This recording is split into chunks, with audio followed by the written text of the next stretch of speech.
And you also say that in this chapter you talk about how trust, like you just mentioned, and tension are two of the most important things to manage in that relationship.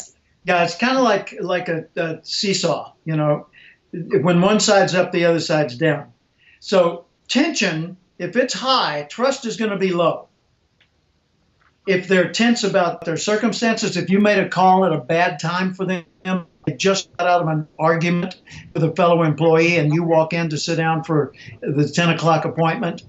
And of course, you were there, you did your thing, it's 10 o'clock. Why wouldn't you go ahead and sell? Because you're going to be selling to a brick wall. Their emotions are between you and them. And until they deal with that emotional upset, they're not going to be able to give you their attention. And you can't connect intellectually and emotionally. So you got to respect that space. And you might, I don't know, I'm making things up here, but you might say something like, "Whoa, that sounded fairly intense. Would you like to postpone this for a minute or two? I'll go grab a cup of coffee and then come back." Yes, thank you very much. I mean, you might get that, right? So tension and trust, thinking about it this way. How do you build trust? You can't. Trust is the gift that I give to other people or you give to other people. Trust is my allowing you into my vulnerable space.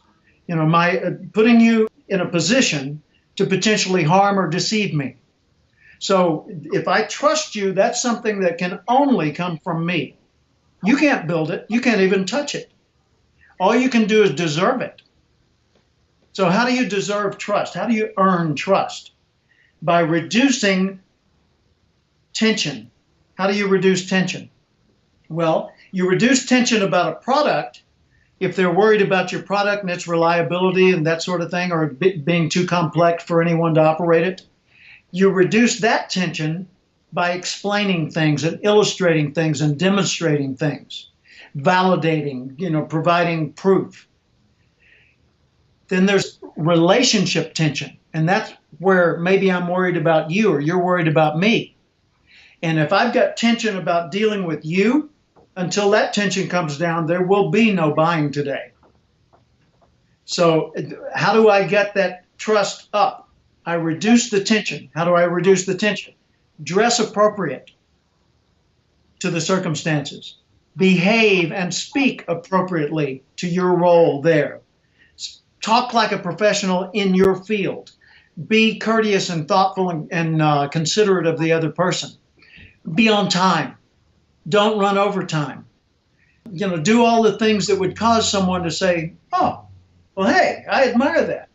And all of a sudden, the tension comes down. And notice when the tension comes down, the trust always starts to rise. So you can't build the trust, but you can sure manage the reduction of tension so that trust can emerge on its own. If you think of trust as the fruit of a plant, there's no way you can grow a plant.